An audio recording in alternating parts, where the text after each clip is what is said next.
সূরাতুন নাসর, এটা 7 বার পরে হাতের তালুতে ফু দিন আর ফলাফল নিশ্চোখ দেখুন। আল্লাহ পাক রব্বুল আলামিন আপনাকে সফলতা ও বিজয় দান করবেন। সূরা নাসর, ইদা জা নাসরুল্লাহি ওয়াল ফাত ওয়া রাআইতান নাস ইয়াদখুলুনা ফি দীনিল্লাহি আফওয়াজা ফাসাব্বিহ বিহামদি রাব্বিকা ওয়াস্তাগফির ইন্নাহু কানা তাওয়াবা। এই ছোট্ট সূরাটি আমরা সকলেই জানি, ঠিক কি না? পবিত্র কোরআনুল কারীমের ভিতরে অন্যতম একটি সূরা। নবীজি সাল্লাল্লাহু আলাইহি ওয়াসাল্লামের একেবারে শেষ জামানায় এই সূরা নাজিল হয়েছে। আল্লাহ পাক রব্বুল আলামিন এই সূরার মাধ্যমে জানিয়ে দিয়েছেন, ইদা জা নাসরুল্লাহি ওয়াল ফাত, অবশ্যই আল্লাহর সাহায্য আসবে, বিজয় আসবে।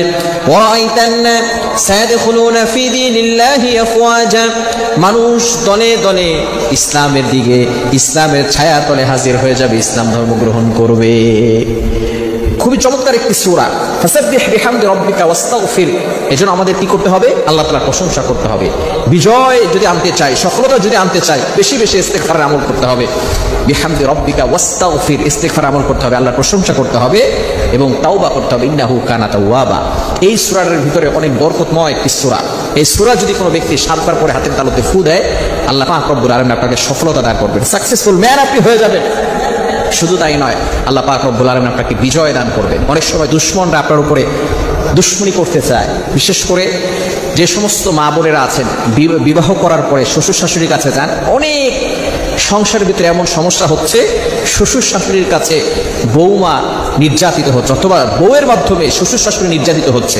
এরকম সমস্যা আমাদের সমাজে আছে না নাই? খবরদার, কারো উপরে আমরা জুলুম করবো না, নির্যাতন করবো না। জুলুম করলে অবশ্যই আল্লাহ পাক রব্বুল আলামিন শাস্তির ব্যবস্থা করবেন। যদি আপনি এই দুশমন থেকে বাঁচতে চান, সূরাতুন নাসর 7 বার পরে হাতে ফু দিবেন, ইনশাআল্লাহ আল্লাহ পাক রব্বুল আলামিন আপনাকে বিজয় দান করবেন, সফলতা দান করবেন। দুশমন আপনার কাছে মাথা নত করতে বাধ্য হবে।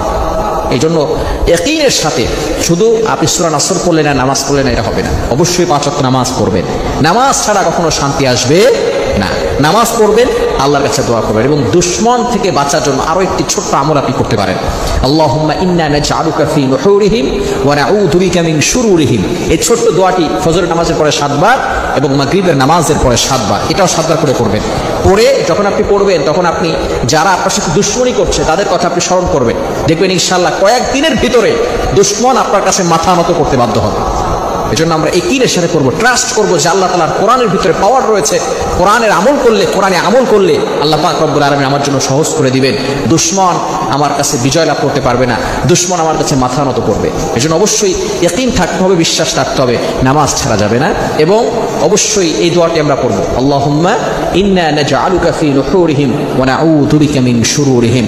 এটা পড়ব যাতে করে আল্লাহ পাক রব্বুল আলামিন দুশমনদের দুশমনি থেকে, হিংসুকদের হিংসামি থেকে আমাদেরকে হেফাজত করেন। ছোট ছোট বাচ্চা আছে, বাচ্চাদের মাথায় আমরা এটা পরে ফু দিয়ে দিব, আল্লাহুম্মা ইন্না নাজআলুকা ফি নুহুরিহিম ওয়া নাউযু বিকা মিন শুরুরিহিম। তাহলে বাচ্চাদের উপরে কেউ দুশমনি করতে পারবে না। অনেক সময় সংসার নষ্ট করার জন্য মা বাবার উপরে তাবিজ করে থাকে, বাচ্চাদের উপরে কি করে থাকে?